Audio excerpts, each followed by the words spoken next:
Hello, friends. Well, tomorrow is Robert Hubbell's birthday. That's a very special day for me, for sure, because I'm so grateful for him and for our 43 years of marriage.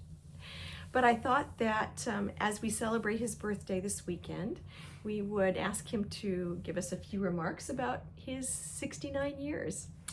Sure. So I actually want to bookend this birthday with my 64th birthday. In early 2020, we had a party at our house for all of the readers of the newsletter. We invited everyone, and whoever could make it showed up. We had a couple hundred people in our backyard. And I gave some remarks that look forward to my 64th birthday in April of 2020. And the speech was called, "So What Do I Want When I'm 64?" And my daughter transcribed the speech and then put some photos of me giving the remarks, and then a There's photo Robert of our family. giving the remarks, and then here's a photo of our family. Sorry for the glare there. And so this was early 2020. It was before the COVID shutdown by just a couple of months. It was before Joe Biden was elected in November 2020. It was before one of the most successful runs of any president during the first 2 years of Biden's presidency. And obviously it was before the election loss in 2024. And so now, as I look forward to my 69th birthday, all of those things are in the past from when I gave this 64th birthday speech. But I don't think things have changed much. I start by saying when I'm 64, I want to experience a rebirth. I want Americans to reclaim the rule of law at the polls in November.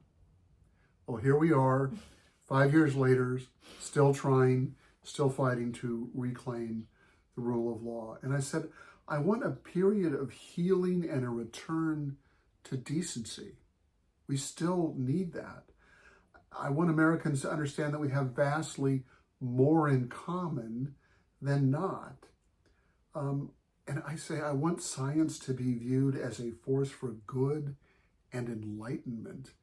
And my gosh, you look at the assault by the Trump administration on science and medicine in the last 100 days, and it's just breathtaking.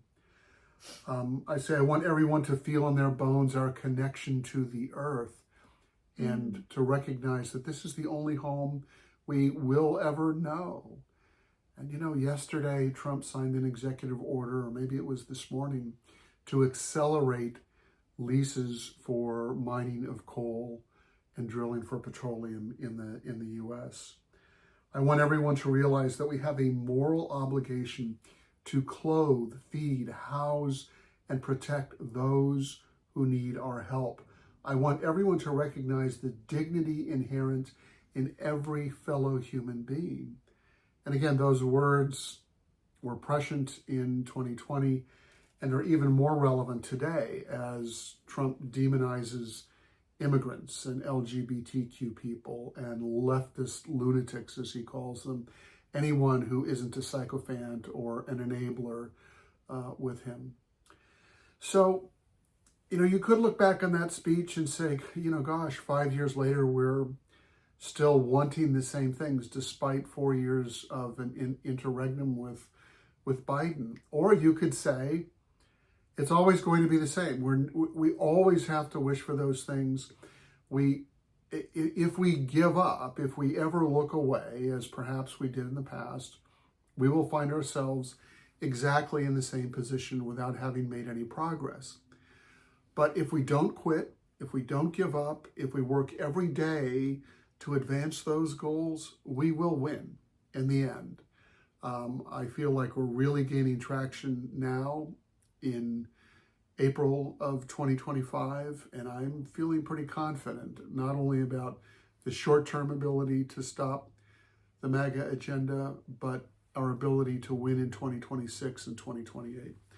So on my 69th birthday, I'm filled with hope and inspiration. I'm motivated by my loving wife and family and our growing number of grandchildren. I'm not giving up. I hope you don't give up either. Jill and I will be in the fight with you.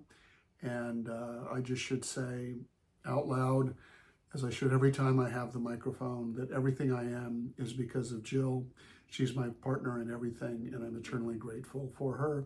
And I look forward to celebrating my 69th birthday with her. Grateful for you, buddy.